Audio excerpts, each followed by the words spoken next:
productiva. Es muy difícil permanecer indiferente cuando uno ve cómo se desmoronan ciertos baluartes, entre comillas, que tienen los medios publicitarios, y como el mayor hallazgo de Magneto se ha puesto una bomba cazabobo en los bolsillos y le explotó en su propio estudio. El derrumbe ético, informativo y de presencia periodística se le acabó a Magneto. No tiene ni líderes para encabezar una oposición, y el portavoz de todas sus direcciones, de todos sus armados políticos, se estrelló en su misma tinta. Y yo quiero felicitar, y me parece un tipo excelente, Leonardo Fariña.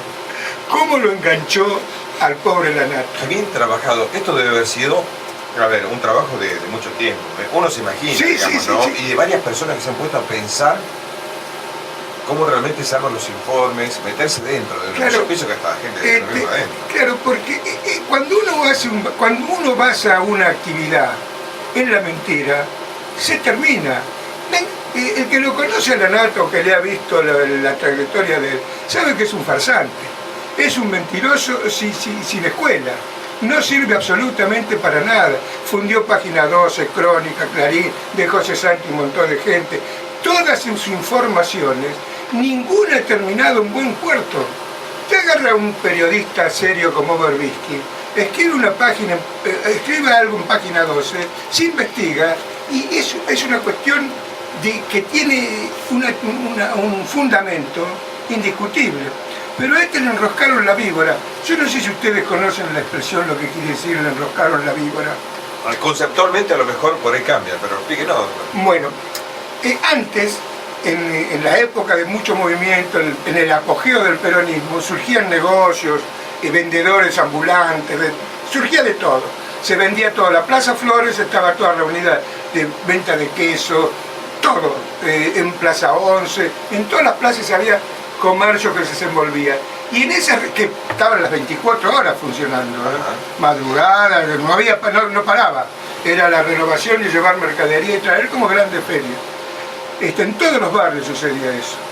Y en esos amontonamientos siempre venía una persona que, para llamar la atención, venía con una víbora, se paraba en una esquina, levantaba la víbora, tocaba la flauta, la víbora se le enroscaba en el cuerpo, y después abrió un maletín y empezaba a vender pelapapa, cuchillitos para hacer zanahoria, tijerita, vendían de todo.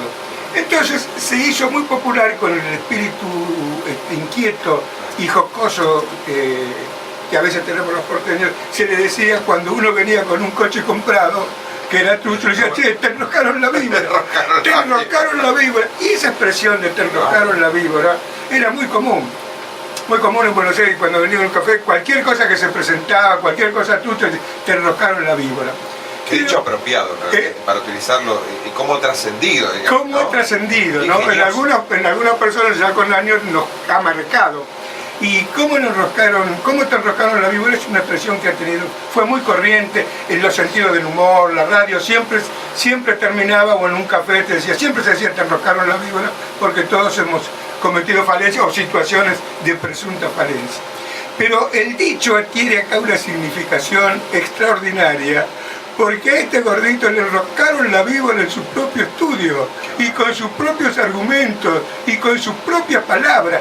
Un desastre. Ahora está buscando los operadores supuestos, o operadores K, cuando o frivolizar todo esto. Claro, no lo pueden encontrar, porque el mal está en la propia cabeza de Lanata. Fíjese que presentó un cuadro de los certificados de sociedades, y decía: este certificado de sociedad, que se le debe haber caído un certificado, se lo debe haber perdido. Esos certificados usted los saca por internet. Tiene 20 certificados de eso, como se hizo la demostración se hizo en el programa 678, que con la internet a la vista se escribió en Google el nombre de los certificados, se sacó, se cambió una copia y se le pusieron una sociedad Sandra Russo, otra a distintas personas que están en el medio, y otra a la Nata también le pusieron como socio, como dueño de una sociedad. Entonces, esa farándula se vino abajo. Pero eso no es una cosa, la parte jocosa y de la cual me ha hecho reír muchísimo y no puedo ver porque ha hecho engranar a todos. Todo esto viene un poco lo de la Nata, porque la Nata es el representante está puesto por Magneto ahí para crear algo contra el gobierno. Es la voz de destrucción o de alivianar el peso que tiene el gobierno.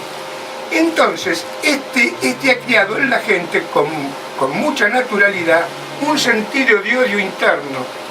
Y hoy la gente se ve reflejada en el mismo fracaso que tuvo la Nata. Entonces, el común, el que escuchó, está resentido consigo mismo y no lo puede canalizar por otro lado, porque el que lo defraudó fue la persona en la cual él puso él creyó, el que puso la fe. Entonces se deshizo eso. Por eso queda en el aire. Fíjese que nadie ataca, y los medios no atacan a la Nata, que fue el que difundió, el que lo llamó. Atacan a Leonardo, a Fariña, que el pibe es un genio, vamos a decir la verdad. Muy hábil, ¿eh? Es muy hábil. El que lo tome por tonto, que lo quiera tomar por distraído, comete un error. Es una persona muy hábil y al punto está que le dio vuelta a toda la tortilla a todo. Y hoy lo dejó pagando. A sí que le enroscaron la Biblia. Por eso hay una sola expresión, ¿cómo le enroscaron la Biblia? Ahora, eso no es un hecho aislado. Esto no es un hecho aislado, lo de la Nata, no. Lo de la Nata hay que conjugarlo con la marcha. Porque la marcha que se hizo ayer en el país, en Buenos Aires y acá en General Villegas, tiene una lectura muy interesante. No es una marcha común. Tiene ingredientes que hay que estudiarlos muy bien.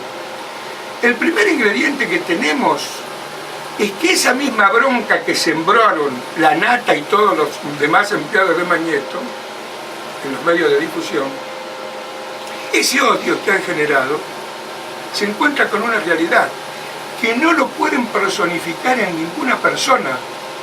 No hay una persona que capte ese deseo natural que tiene una masa porque tienen que disentir. No hay país que progrese sin disenso. Si todos fuéramos kirchneristas, tendríamos que hundirnos, no existimos más. No existe la posibilidad de un país con una sola idea. Pero la oposición no encuentra dónde canalizar su angustia, su disconformidad, sus cosas negativas que necesariamente tiene que sentir. Entonces los pone a los políticos en la catedral y el pueblo totalmente aparte. ¿Cuántos políticos de los que estaban en la catedral, Burri y todos los radicales, los del frente, pudieran pensar que esa marcha es para eso? Si hacen una convocatoria, no juntan la gente para llenar una cabina telefónica. Entonces, esa disociación, esa frustración de los políticos que saben que son unos fracasados y que jamás van a conseguir una mayoría de nada, ni siquiera en la familia, y ese deseo de la gente que quiere a alguien que los represente, porque lo necesitan. La oposición necesita exteriorizar y canalizar sus inquietudes a través de un organismo político, de representantes políticos que los interpreten. Pero no los encuentran porque los representantes políticos negocian 3 centímetros de columna con Clarín para decir las barbaridades y las estupideces jamás oídas en el Senado o en el Palacio Legislativo de la Nación. Hay que escuchar lo que dicen y ver los argumentos que dan para ir en contra de esto que se ha hecho un mundo de la reforma judicial, que es una cosa de lo más natural que puede haber. Doctor, esto es cierto, la gente por ahí, yo mientras estoy escuchando atentamente, voy recibiendo mensajes, voy leyendo, digamos, ¿no? La gente coincide mucho con usted. Y la mayoría, creo que un 90% coincide con que, digamos, la nata es un chanta. Es un chanta total. Pero bueno, total. Dicen, a ver, cuando el río suena, agua trae, por ahí es lo que... Pero mire, todo está bajo sospecha. Usted agarra cómo se compraron las maquinarias con Leite, es una actitud sospechosa porque la claridad es hacerlo frente al público y antes hacer el público. Todo suena mal. Cuando hay una gestión muy difícil, todo suena mal. Y está muy bien que se investigue. Pero hay formas y formas. Este gobierno no es el mejor gobierno de toda la historia, sí, pero no es lo óptimo. Tiene miles de falencias. Pero tiene que haber una gente que lo haga llegar, mostrándole a la gente cuál es lo contrario y el sentido de lo contrario. Cosa que acá no se da, para nada, porque se sigue oponiéndose. Y fíjense que la oposición se opuso al proyecto sin haberlo leído. Eso es escandaloso directamente, no es vulgar. Entonces, la gente, le vuelvo a repetir, hay mucha coincidencia con la gente, porque hay mucha necesidad de tener información y no ir pavada. ¿Qué? Justicia independiente. Vamos a ver, ¿qué es la justicia independiente? ¿Qué es la justicia independiente? La justicia no es independiente, es o no responsable. La independencia del Poder Judicial no existió, no existe ni va a existir, porque cada juez está munido de sus nociones, de sus concepciones políticas, filosóficas, que las tiene que tener. Pero la justicia es dependiente, sí.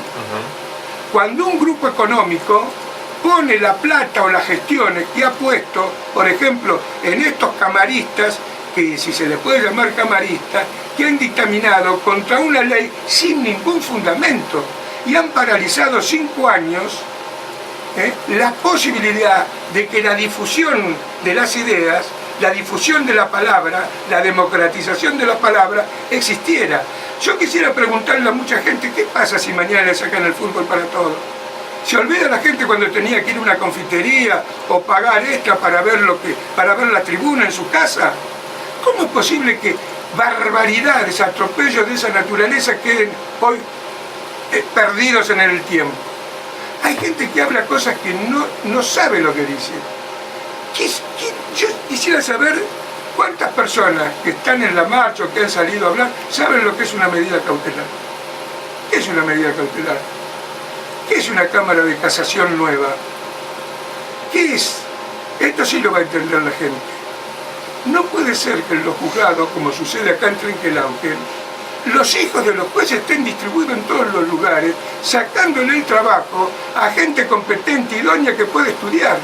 Esa familia judicial que se crea hace que la persona que está más lejos de los centros de la ciudad, como Villegas, todo el entorno, Coronel Charlones, tenga que ir a litigar a Trenquelauquen, no tenga la mínima posibilidad de ganar un juicio contra un poder dominante mayor que él.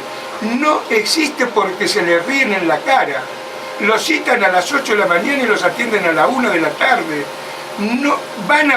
Son maltratados en la justicia penal. Los familiares de los detenidos son maltratados y cualquier persona de estos hijos de jueces y de hijos de gente que está ahí en el poder ascendiendo sin haber hecho ningún mérito son los que más maltratan a la gente. Si no, salgan a preguntar acá, que la gente se comunique cuando tenga algún problema. Y eso es lo que hay que cambiar. Yo me imagino, haciendo una comparación, ¿no? Sí. Si le dan la posibilidad a Magneto de ir al Vaticano, el Papa Francisco no puede cambiar todas las instituciones del Vaticano, enseguida se lo noquean.